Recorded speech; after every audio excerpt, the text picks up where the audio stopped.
আমাদের গাজী ভাই, মরহুম গাজী ভাই রুহুল আমিন গাজী, তাকে ভুয়া মামলায়, ক্যান্সার আক্রান্ত গাজী ভাইকে ভুয়া মামলায় জেলখানায় রেখে বিনা চিকিৎসায় মৃত্যুর দিকে ঠেলে দেওয়া হয়েছে।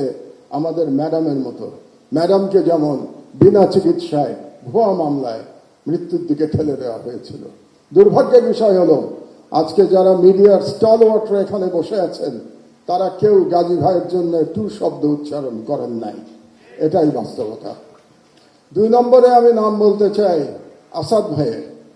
আসাদ ভাইকে আমাদের মধ্যে প্রবীণতম সম্পাদক, তাকে ছাত্রলীগের গুন্ডারা অফিসে ঢুকে দাড়ি ধরে নামিয়ে পুলিশের কাছে তুলে দিয়েছে এবং বছরের পর বছর তিনি জেলে থেকেছেন।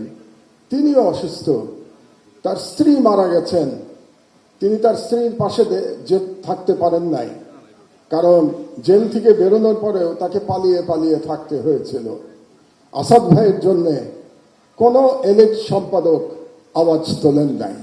এটাই বাস্তবতা। বাংলাদেশের সংবাদ মাধ্যমের বাস্তবতা ছিল 16 বছর। আমি নাম বলবো শফিক রহমান ভাইয়ের। শফিক ভাই আমার পাশে বসে আছেন, আমরা পাশাপাশি সেলে জেলে ছিলাম। 80 বছর বয়সে শফিক ভাইকে মাটিতে শুয়ে থাকতে হয়েছে। টয়লেটে যেতে পারতেন না, কারণ ওই টয়লেটে কমোড ছিল না। বেশ কিছুদিন শীতের মধ্যে মাটিতে পড়ে থাকতে হয়েছে, উনি উঠতে পারেন নাই। তারপরে যখন আমার পাশের রুমে আসলেন, ওনাকে ধরে ধরে আমরা ব্রেকফাস্ট করতে, দুপুরে খেতে আমরা একসাথে যেতাম, কত গল্প করেছি। শফিক রহমানের জন্য কেউ আপনারা দাঁড়ান নাই। এটাই ছিল ফ্যাসিবাদের চরিত্র। আরেকজনের নাম বলি, কনক সরোয়ার। তার অপরাধ ছিল তিনি আজকের প্রধান ব্যক্তি তারেক রহমান সাহেবের একটা বক্তৃতা তিনি লাইভ চালিয়েছিলেন। এই অপরাধে তাকে 1 বছর প্রায় জেলে থাকতে হয়েছে। তার কোম্পানির চিফকে আমি সালাম সাহেবকে এখানে দেখতে পাচ্ছি। শুধু তাই না, তার বোনকে ভুয়া মামলায়, ড্রাগের মামলায় একজন মহিলাকে, একজন গৃহবধূকে মাসের পর মাস জেলে থাকতে হয়েছে। সংবাদ মাধ্যমের বিবেক জাগ্রত হয় নাই। এটাই বাংলাদেশের সংবাদ মাধ্যমের ইতিহাস। তো এই নামগুলো আমি বললাম এই জন্যে, আমি শিওর আমি না বললে আজকে বুকে হাত দিয়ে প্রত্যেকে বলতে পারবেন কেউ আপনারা এদের নাম বলতেন না আজকে। এই জন্যে আমি এই নামগুলো বললাম। আর আমি জনাব তারেক রহমানকে একটা ছোট্ট পরামর্শ দিয়েই বক্তব্য শেষ করব। 1 মিনিট। শেখ মুজিবুর রহমান মুক্তিযুদ্ধের সাথে জড়িত ছিলেন না।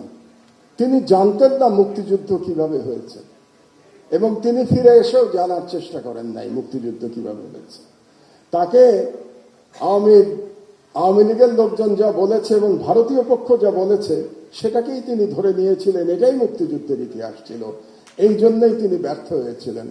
জনাব তারেক রহমান, আপনি 17 বছর দেশে ছিলেন না, আপনি জানেন না এখানে কি হয়েছে। আপনার বিশিষ্ট লোকজন আপনাকে যা বলেছে এটাই আপনি শুনেছেন, এবং এখন যারা মিডিয়ার নতুন বন্ধুরা আপনাকে যেটা বলছে সেটাই আপনি শুনছেন, এবং সেটাই আপনি মনে করছেন এটাই বাংলাদেশের 17 বছরের ইতিহাস। বাংলাদেশের 17 বছরের ইতিহাস এটা না। সেই ইতিহাস আমি বর্ণনা করব ভবিষ্যতে যদি আপনি এরকম কোনো অনুষ্ঠানের আয়োজন করেন এবং সেই অনুষ্ঠানে আমাকে 15 মিনিট সময় দেন, তাহলে বাংলাদেশের মিডিয়ার ইতিহাস, 50 বছরের ইতিহাস আমি বর্ণনা করব। সেই প্রত্যাশা ব্যক্ত করে আমার বক্তব্য শেষ করছি।